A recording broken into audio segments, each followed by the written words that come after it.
Ladies and gentlemen, the President of the United States and Dr. Jill Biden, accompanied by Bowie, Maryland Mayor Tim Adams.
Hello.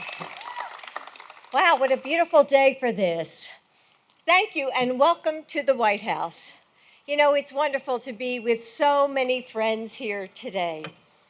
The story of the disability community, of all of you, is a story of fearlessness and resilience. It's the story of tireless dedication and overcoming incredible obstacles, both figurative and concrete.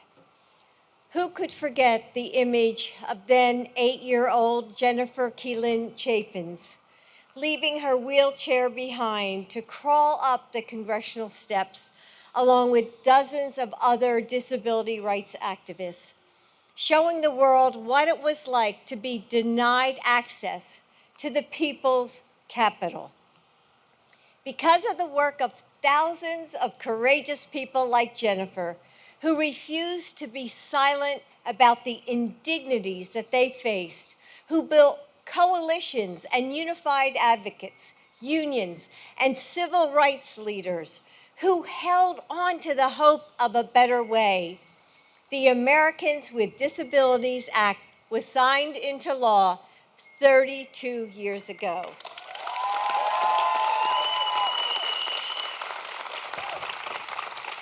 This community continues to shape our nation, crafting our laws and dismantling injustice, penning our poetry and painting our dreams, teaching our children and pushing the frontiers of our future.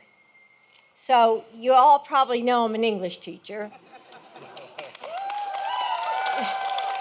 Maybe there's some English teachers in the audience. So I want to end with the words of the advocate and poet, Susan Mazrui. She wrote, and here she is. Stand up, Susan. Yes.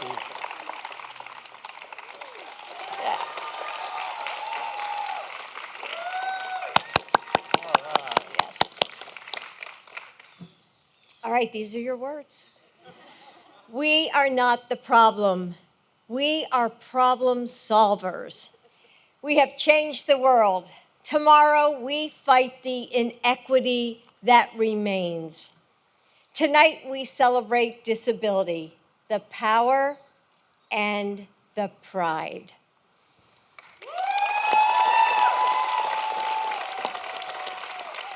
Pretty good.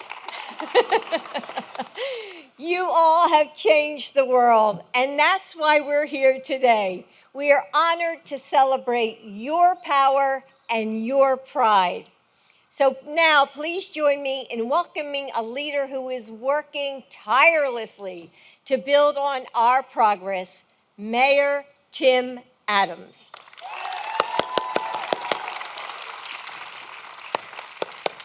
Need some help?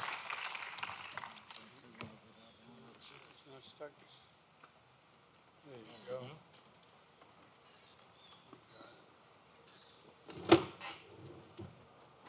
Thank you, Mr. President.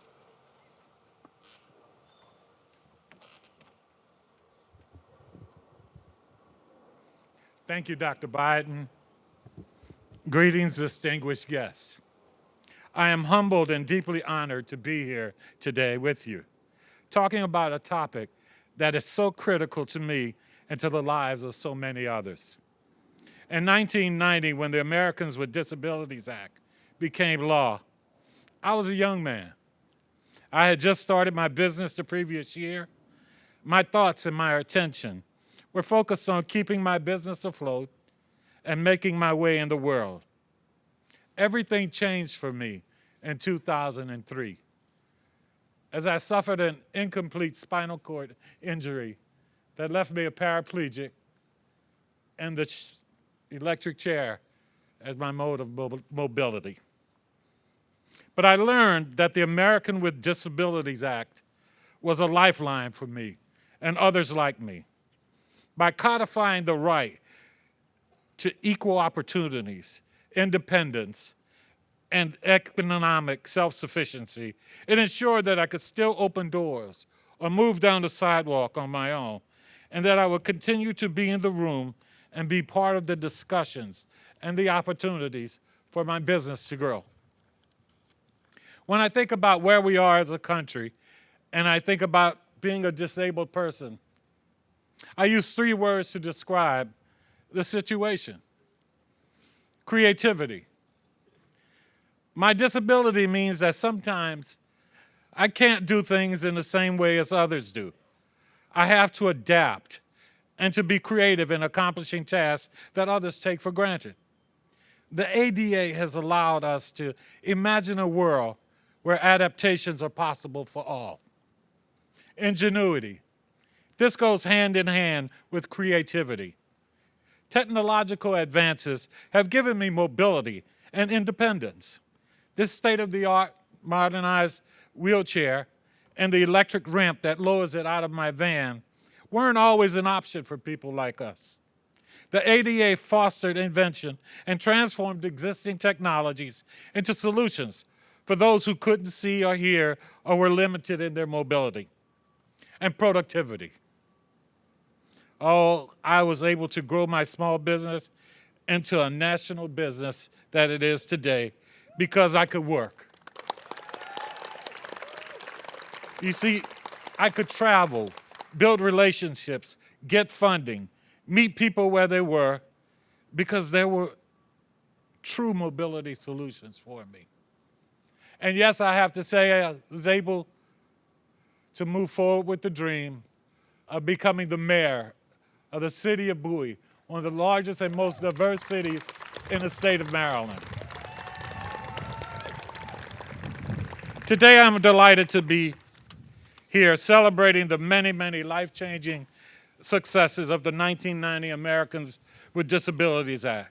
After 33 years, it is as relevant and essential as it ever was. But the journey to equal access continues. There will be elevators that don't work or are too small for a large motorized wheelchair, or handicapped parking spaces that won't be painted properly so that a wheelchair can be lowered. But you know what? I am extremely grateful for the strong leadership of the Biden-Harris administration, and I am deeply touched by the personal commitment that President Joe Biden has demonstrated to this cause throughout his career.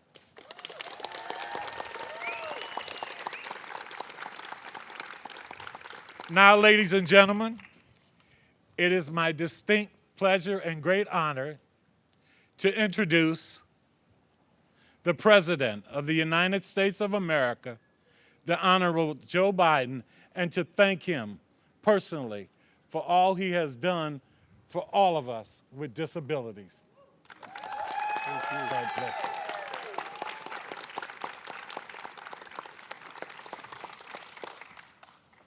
Mayor Adams, you're an inspiration. So many people here are.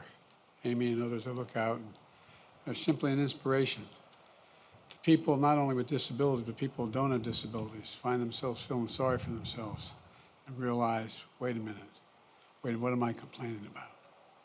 You know, and I enjoy Jill welcoming all of you. I echo her welcome.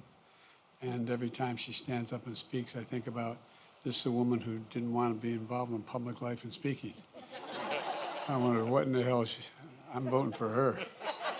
I'm not running. Tammy, it's great to see you, kiddo. You're not only a great senator, but you're really genuinely a hero. You're a war hero. And Steny Hoyer, probably one of the most effective legislators in the last 40 years in the United States Congress, and a good friend. And Jim, you're a pioneer in the House, 22 years. 22 years. And if you wonder why there's so many Secret Service around, they're here to prevent you from retiring. Don't go. I don't want you to go. You're the best, pal. You're the best. You really are. And I see a couple others out there. Who's that guy sitting next to you? He's new to the body. He knows about New York and bridges and all kinds of other things, but has also been an incredible supporter of the Disabilities Act. We go back and remember guys like Bob Dole and others, don't we, pal, who did so much. Look, I want to thank all the courageous advocates that are here, and there are a lot of advocates here, who've worked so hard to make our country more accessible and more just. Jill and I just wanted to host this celebration for two reasons. First, to celebrate Americans with Disabilities Act that our dear friend Tom Harkin of Iowa helped write and passed 32 years ago. And I was honored to be a co-sponsor. I take no credit for putting together. Tom did all the heavy lifting, but I knew then how important it was.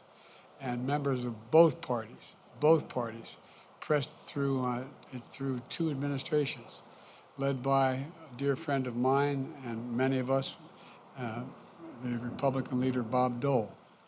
And under President George H.W. Bush, signed into law one of our most important civil rights laws ever.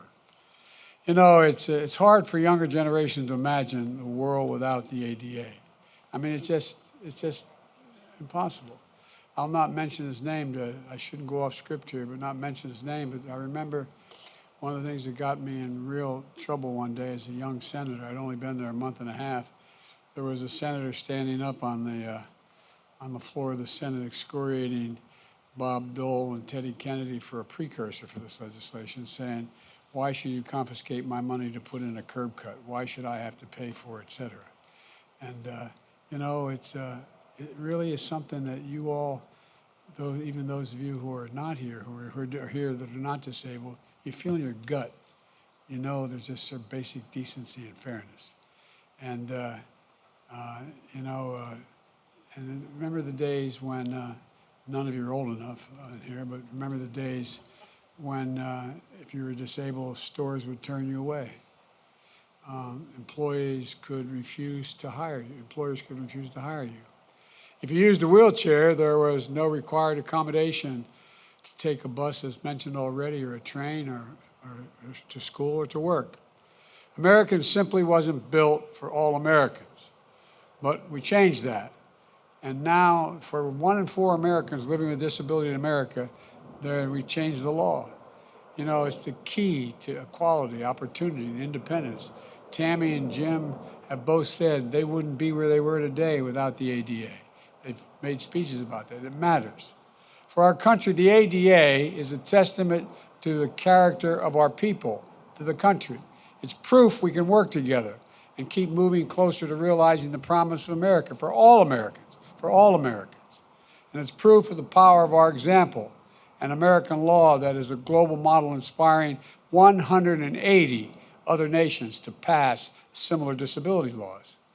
And folks, the ADA advocate Jim Dart, who was often recognized as the godfather who wrote the ADA in 1990, the ADA, he said, wrote in 1990 about the ADA, he said, the ADA is only the beginning. It's not a solution. It's an essential foundation on which solutions will be constructed. From day one, my administration has been building on the ADA foundation. My Labor Department is protecting the rights of workers with disabilities and fighting to end unjust sub-minimum wages.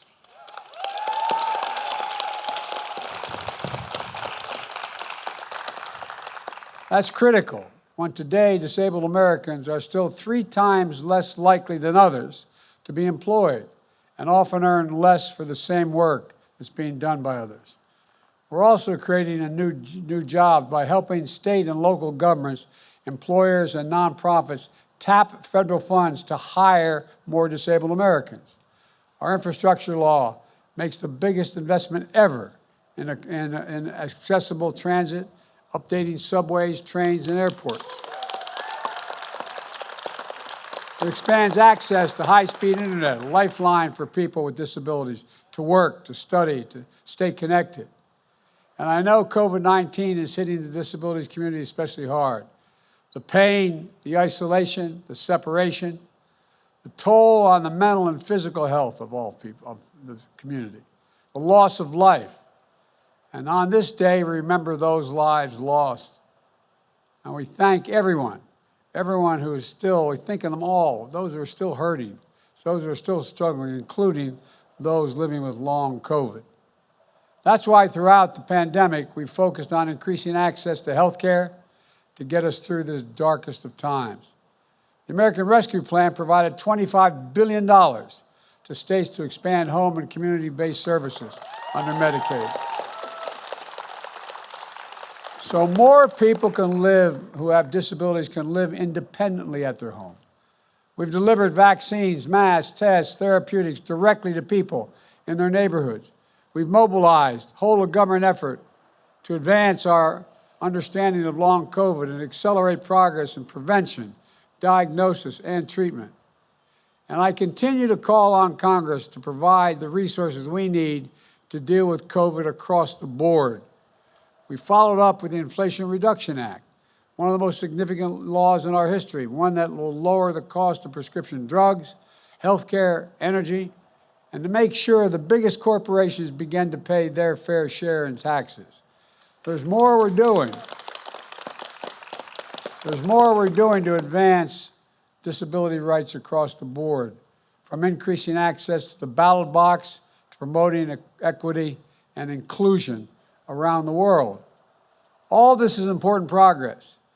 But the second reason we wanted to host this reception is to acknowledge a movement that's not just about disability rights, but also about disability pride.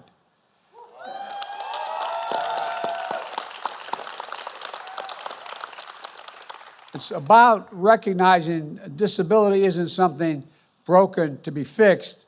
For millions of Americans, their disability is a source of identity and power. Disability pride is about every American's equal right to be recognized for who they are. It's about celebrating the progress we've made and the future ahead.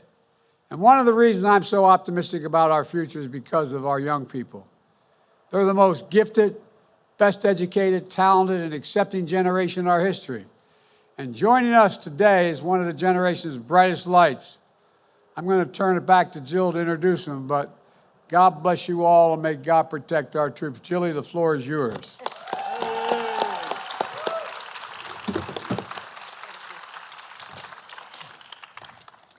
Born blind, Jose Andre Montano learned to play piano at just 4 years old.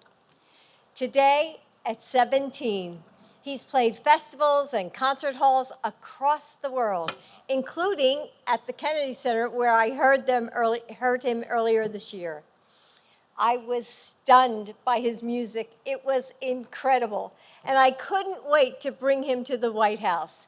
Today, not only is he here with us, I'm excited to be joined by his parents as well, Roberto and Giovanna. Now please welcome Jose Andre Montano.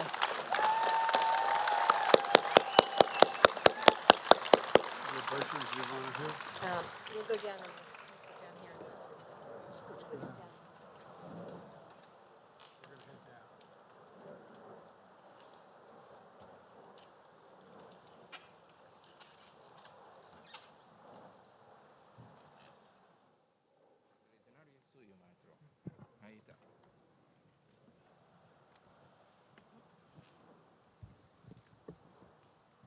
Thank you so much. Good morning, everyone. Let's try again. Let's try again. Good morning, everyone. Good morning.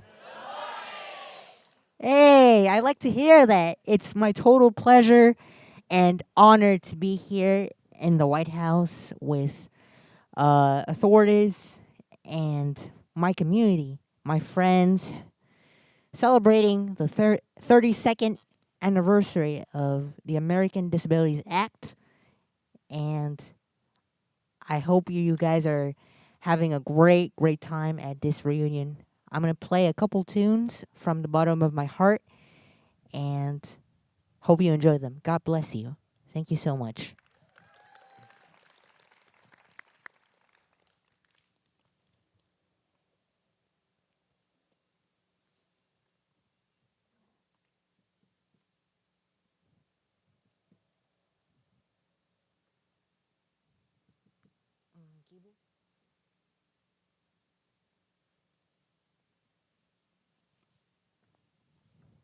It's not working.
Thank you so much. Thank you so much.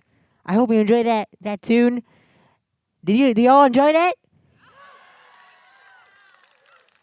That sounds great. That sounds great. Well, I'm gonna play one more song, but I wanted to give a little message to you, because as you know, like I said, we're in the 32nd anniversary of the ADA Act, and I am so honored to play for you here.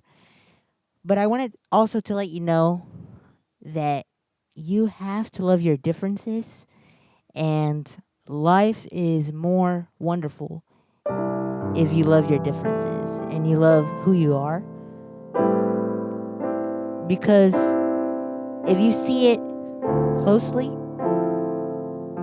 it wouldn't make sense. Life wouldn't make sense. So it's always good to see it with a great smile every day. Be responsible with your work, your study, and your environment. And let's take care of the nature, because that's where we live, and that's where we are truly prosperous. Let's make the world a better place. Thank you so much. I'll play one more song, and God bless you. Thanks.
Thank you so much. God bless you. Stay safe.